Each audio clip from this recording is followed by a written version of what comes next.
आज की कहानी खौफनाक ओवरब्रिज की है। शाम का समय था जब राघव अपने दोस्तों के साथ पार्टी में शामिल होने के लिए निकला।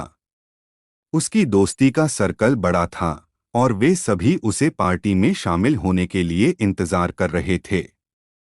पार्टी शहर के एक पॉश इलाके में थी जहां अक्सर सेलिब्रिटी इवेंट्स हुआ करते थे। जैसे ही राघव पार्टी में पहुंचा, उसके दोस्तों ने उसका स्वागत किया और वह सब हंसी मजाक में खो गए। पार्टी में गाना बजाना और नाच गाना हो रहा था। राघव ने सोचा कि वह कुछ देर के लिए आराम करेगा, इसलिए वह एक कोने में जाकर बैठ गया। उसने सोचा, यह पार्टी कितनी शानदार है, लेकिन मुझे देर रात घर पहुंचना है। धीरे धीरे रात गहराती गई और समय कब बीत गया किसी को पता नहीं चला। राघव को एहसास हुआ कि वह देर तक रुका हुआ है। उसने अपनी घड़ी देखी जो 1:30 बजे का समय दिखा रही थी। उसने अपने दोस्तों से विदा ली और घर के लिए निकल पड़ा। राघव अपनी कार में बैठा और शहर की सड़कों पर निकल पड़ा। सड़कों पर खामोशी थी, जैसे सब कुछ गहरी नींद में डूबा हुआ हो। राघव के दिमाग में केवल यह था कि वह जल्द से जल्द घर पहुंच जाए। रास्ते में उसने देखा कि मुख्य सड़क पर ट्रैफिक जाम था, क्योंकि कुछ निर्माण कार्य चल रहा था। उसने सोचा कि अगर वह ओवरब्रिज से होकर जाएगा तो रास्ता जल्दी कट जाएगा। ओवरब्रिज शहर के बाहरी इलाके में था और कुछ समय से उस पर काम चल रहा था। वह एक पुराना पुल था जिसे लोग अक्सर रात के समय इस्तेमाल करने से कतराते थे, क्योंकि वहां कई अजीब घटनाएं हो चुकी थीं। लेकिन राघव ने इन बातों पर कभी ध्यान नहीं दिया था। जैसे ही उसने ओवरब्रिज पर गाड़ी चढ़ाई, उसने देखा कि वहां गहरी धुंध छाई हुई थी। धुंध इतनी घनी थी कि उसे आगे का रास्ता साफ दिखाई नहीं दे रहा था। राघव ने कार की हेडलाइट्स को ऊंचा किया और धीरे धीरे आगे बढ़ने लगा। ओवरब्रिज पर सन्नाटा था और केवल राघव की कार का इंजन ही उस खामोशी को तोड़ रहा था। अचानक राघव की नज़र एक बुजुर्ग महिला पर पड़ी जो पुल के किनारे खड़ी होकर उसे रुकने का इशारा कर रही थी। राघव को यह अजीब लगा, क्योंकि इस समय पर किसी का वहां होना सामान्य नहीं था।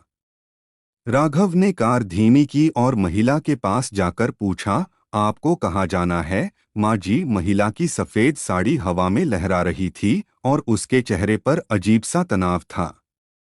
उसकी आंखें झुकी हुई थीं और वह थकी सी लग रही थी।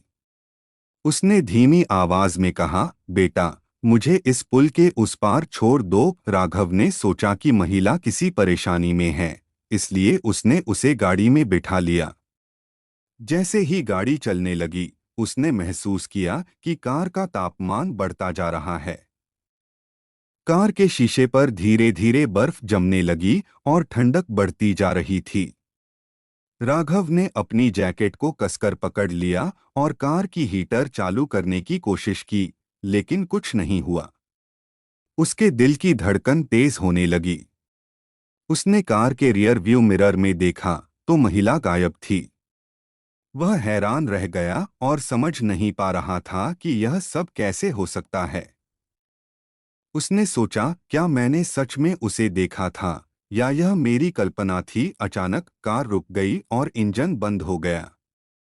राघव ने बाहर निकलकर देखा कि महिला पुल के किनारे खड़ी होकर उसे घूर रही थी। उसकी आंखें खून की तरह लाल हो गई थीं और उसके चेहरे पर एक डरावनी मुस्कान थी। राघव को एहसास हुआ कि वह किसी आत्मा से सामना कर चुका है। डर के मारे राघव का चेहरा पीला पड़ गया। उसने अपने होश और ताकत को जुटाकर गाड़ी को स्टार्ट करने की कोशिश की। गाड़ी ने एक झटका लिया और इंजन चालू हो गया। उसने तेजी से गाड़ी ओवरब्रिज से उतार दी। जैसे ही वह ब्रिज से नीचे उतरा, उसे लगा कि सब कुछ सामान्य हो गया है। उसने अपने आसपास देखा, लेकिन वह महिला कहीं नहीं थी।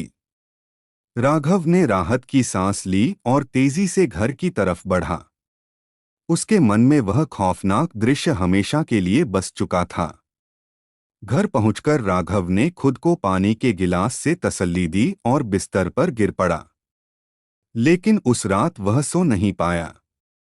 हर बार जब उसने अपनी आंखें बंद कीं, तो उसे वह महिला दिखाई देने लगती थी। उसकी आंखों में वह डरावनी मुस्कान और लाल आंखें बस गई थीं। अगले दिन राघव ने अपने दोस्तों को यह बात बताई। किसी ने इसे अंधविश्वास कहा, तो किसी ने उसका मजाक उड़ाया। लेकिन राघव जानता था कि उसने जो देखा था वह उसकी कल्पना नहीं थी। कुछ दिनों बाद राघव को शहर की लाइब्रेरी में एक पुरानी किताब मिली जिसमें उस ओवरब्रिज के बारे में लिखा था।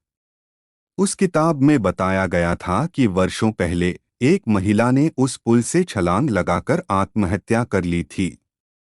तब से उसकी आत्मा ओवरब्रिज पर भटक रही थी और रात के समय लोगों को दिखाई देती थी।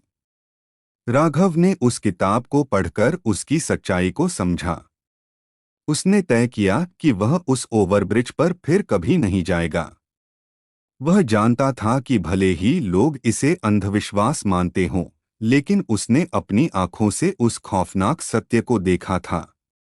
समय बीतता गया, लेकिन राघव उस घटना को कभी नहीं भूल सका। वह हमेशा उस रात के खौफ को याद करता रहा और अपने दोस्तों को सावधान करता रहा कि वे रात के समय उस ओवरब्रिज पर न जाएं।